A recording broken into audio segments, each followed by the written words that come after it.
কোরআন কেমনে বুঝাই, কোরআন তোমাদের কেমন লাইট। হাজার হাজার লক্ষ লক্ষ মানুষ দাঁড়াইছে মারবার জন্যে, আর এই গোলামটা কোরআন থেকে তেলাওয়াত করেছে। আল্লাহ সবার চোখে ফাঁকি দিয়া তাকে নিয়ে গিয়েছেন। কোন সুবহানাল্লাহ। ঘটনা বলবো না, মূল বিষয় বলবো। আমার নবী আখিরি জামানার পয়গম্বর জনাবে মুহাম্মদ রাসূলুল্লাহ সাল্লাল্লাহু আলাইহি ওয়াসাল্লাম যেই দিন হিজরত করে মক্কা থেকে মদিনায় যাবেন, আমার নবীজি শুয়ে আছেন। হঠাৎ করে গভীর রাত্রে জিবরিল আমিন আসলেন। ঘটনা বলবো না, বুঝেন কি বলতে চাই। জিবরিল আমিন এসে আমার নবীকে ঘুম থেকে উঠালেন। রাসূল পাক ঘুম থেকে উঠে গেলেন। জিবরাইল ডাক দিয়ে বলছেন, ইয়া রাসূলুল্লাহ, আপনি সফর করেন ইয়াসরিবের দিকে, আপনি সফর করেন খেজুর বাগানের দিকে, অর্থাৎ আপনি সফর করেন, হিজরত করেন মদিনার দিকে। নবীজি ঘুম থেকে উঠে গেলেন, নিজের বিছানায় হযরত আলীকে শোয়া দিলেন। আমার নবীজি তৈরি হয়ে গেলেন। এই মুহূর্তে তিনি মদিনায় পৌঁছে যাবেন। কাপড় পরলেন, 2 রাকাত সালাত আদায় করলেন, শুকরিয়া আদায় করলেন। বের হয়ে যখন যাবেন, হঠাৎ কানে আওয়াজ আসলো, কানের পর্দায় আওয়াজ আসলো, ঘরের বাহিরের চতুর্দিকে কাফেরেরা নেজা নিয়ে, তীর নিয়ে, বল্লম নিয়ে দাঁড়িয়ে আছে। নবীজি ঘর থেকে বের হলে আঘাত করবে, মেরে ফেলবে। আবার নবীজি আল্লাহকে ডাক দিয়ে বলছেন, আল্লাহ তাআলা, আপনি আমাকে বলেছেন ঘর থেকে বের হয়ে সফর শুরু করে মদিনায় যাওয়ার জন্য, আমি কেমনে যাই? ঘরের চতুর্দিকে কাফের বেঈমানেরা বেষ্টন করে রেখে দিয়েছে। ঘর থেকে বের হলে আঘাত করবে, মেরে ফেলবে, আমি কেমনে যাই? আল্লাহ বললেন, বন্ধুরে, তুমি না কোরআন পড়ো, তোমার কাছে না একটা গুণ আছে, টেনশন করো কেন? চিন্তার কারণ নাই। তোমার কাজ হলো ঘর থেকে বের হয়ে যাওয়া, আর আমি আল্লাহ জিম্মাদার নিলাম স্বয়ং সম্পূর্ণ সুস্থ রেখে তোমাকে মদিনায় পৌঁছে দেওয়া। নবীজি তৈরি হয়ে গেলেন, বের হয়ে যাবেন। আল্লাহকে ডাক দিয়ে বলছেন, আল্লাহ তাআলা, আমি তো যেতে চাই, আপনিও বলেছেন চলে যাব, আপনি বাঁচাবেন সন্দেহ নাই। ওয়ালাকিন লিয়াতমাইন্না কলবি, কিন্তু অন্তরে শান্তি পাচ্ছি না, কি জানি বের হলে আবার মারে কিনা। বিশ্বাস আছে কিন্তু শান্তি পাই না। আল্লাহ বলেন, কি করা লাগবে? রাসূল পাক বলছেন, আল্লাহ তাআলা কোন উপায় দেন, উপকরণ দেন, যার মাধ্যমে কাফেরদেরকে প্রতিরোধ করতে পারি, প্রতিহত করতে পারি। আল্লাহ বললেন, বন্ধু তাহলে কাজ করো, হাতের মধ্যে কিছু কঙ্কর নেও, হাতের মধ্যে বালি নেও, হাতের মধ্যে পাথর নেও, আর আমার কোরআন থেকে তেলাওয়াত করো। আয় আল্লাহ, পাথর নিয়ে তেলাওয়াত করে কি করব? পাথর নিয়ে তেলাওয়াত করে ফু দিবা। কোরআন তো লিতুখরিজান নাসা মিনাজ যুলুমাতি ইলান নূর, কোরআন তো অন্ধকার থেকে আলোর পথ দেখায়। কোরআন তো মাজলুমের পক্ষে, জালেমের বিপক্ষে। এই মুহূর্তে আপনি মাজলুম, কাফেররা জালেম, আপনি কোরআন তিলাওয়াত করবে, আমি কোরআনটাকে অ্যাটম বম বানায়া দিতে পারি। কোন সুবহানাল্লাহ। আমার নবী তিলাওয়াত করলেন, হাতের মধ্যে পাথর নিলেন, বালি নিলেন। আল্লাহকে বলছেন, আল্লাহ তাআলা কি করব? আল্লাহ বলছেন, দরজা খুলে নিক্ষেপ করো। আয় আল্লাহ, দরজা খুলে যদি পাথরগুলো নিক্ষেপ করি তত একদিকে যাবে, যেদিকে নিক্ষেপ করব সেদিকে যাবে। কাফেররা তো চতুর্দিকে, ডাইনে বামে পিছনে। আমি যদি সামনে পাথর মারি, পিছনের কাফেররা আমাকে ধরে ফেলবে, ডান বামের কাফেররা আমাকে ধরে ফেলবে, মেরে ফেলবে। আল্লাহ বললেন, বন্ধুরে, কোরআন থেকে তেলাওয়াত করে ঘর থেকে বের হয়ে যাওয়ার দায়িত্ব তোমার, আর সকল কাফেরদের চুকে চুকে পাথরগুলা পৌঁছে দেওয়ার জিম্মাদার স্বয়ং আমি আল্লাহ।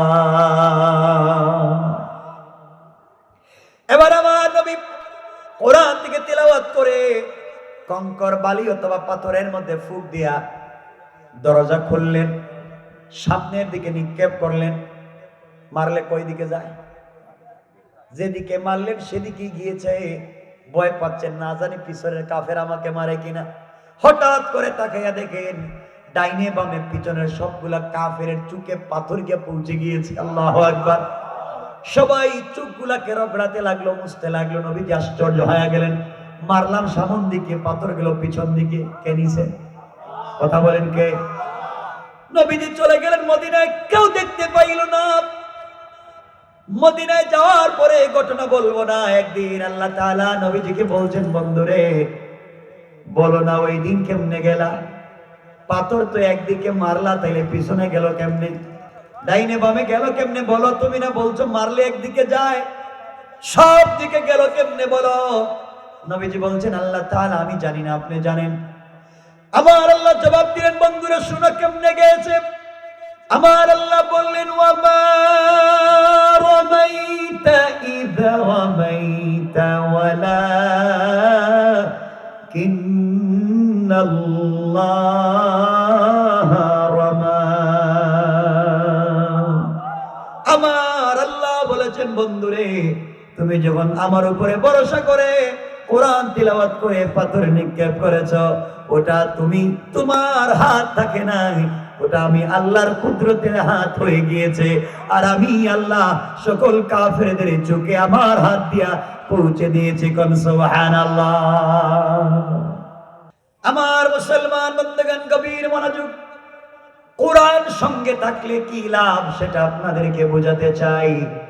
আল্লাহর পয়গম্বর আখিরি জামানার নবী জনাবে মুহাম্মদ রাসূলুল্লাহ সাল্লাল্লাহু আলাইহি ওয়াসাল্লাম তখন পর্যন্ত দুনিয়ার জমিনে জিন্দা।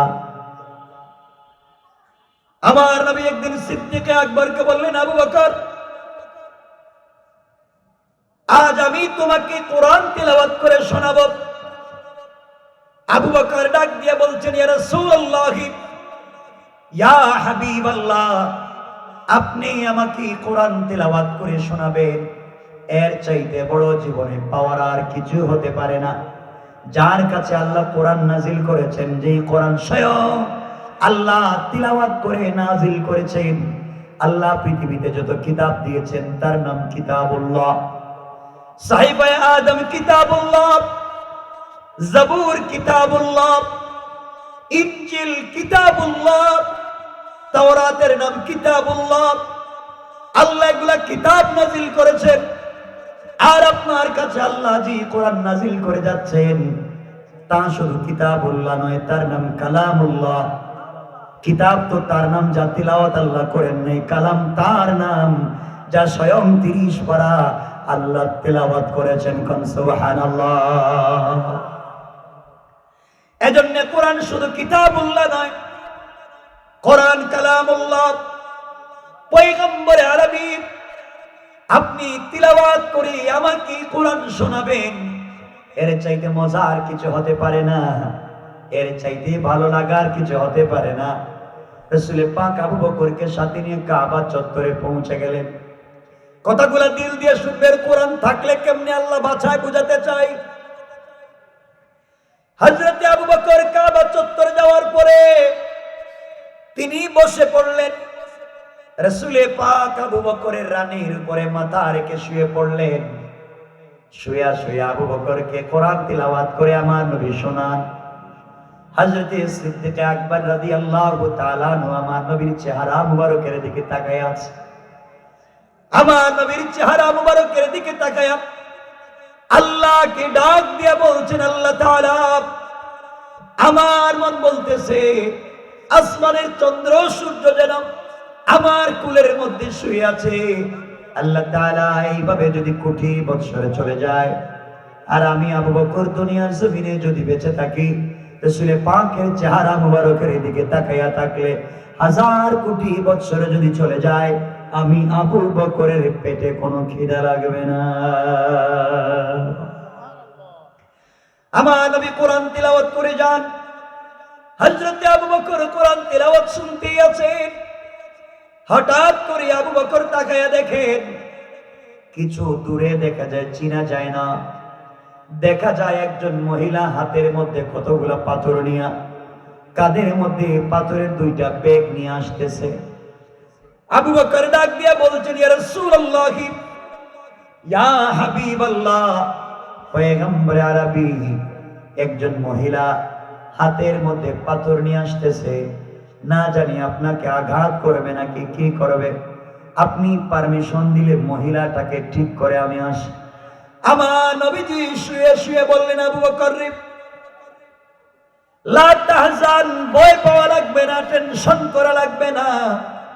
আবু বকর, আল্লাহ তাআলা আমাকে বলেছেন, কোন কাফের, কোন বিরুদ্ধবাদী, কোন অন্যায়কারী যদি আমি রাসূলকে আঘাত করবার জন্য আসে, আমাকে মারবার জন্য আসে, আমি যেন কোরআন থেকে তিলাওয়াত শুরু করে দেই। আমার আল্লাহ জানাইয়া দিয়েছে, কোরআন থেকে তেলাওয়াত শুরু করে দেওয়ার সাথে সাথে কাফের থেকে হেফাজতের জিম্মাদার স্বয়ং আল্লাহ।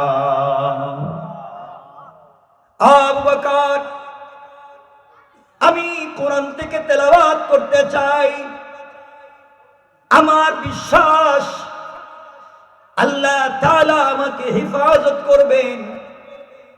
এই বলে রাসূল পাক তেলাওয়াত শুরু করে দিলেন। আস্তে আস্তে ওই মহিলা কাছাকাছি চলে আসলো। আবু বকর তাকাইয়া দেখেন এই মহিলার কেউ না, সে তো আবু লাহাবের স্ত্রী উম্মে জামিল।